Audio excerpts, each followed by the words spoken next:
Assalamualaikum. Okey, sekarang kita baru sampai dekat Pangkor. Okey, kita orang check in dekat sini. Semua bas dikelilingi oleh bas. Okey, kita review bilik dia. Bilik yang dalam bas besar bilik dia. Ada ruang rehat, ada TV, ada aircon, ada katil single satu.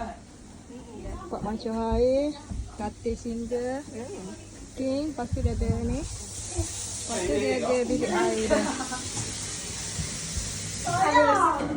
Bilik air dia ada tak mandi. Dia ada tak mandi. Boleh buka lah. Jom.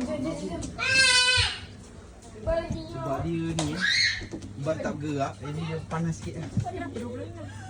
Dia setting lah, abang ambil remote tu. Weh, Berat sangat weh. ambil remote tu. Alang sana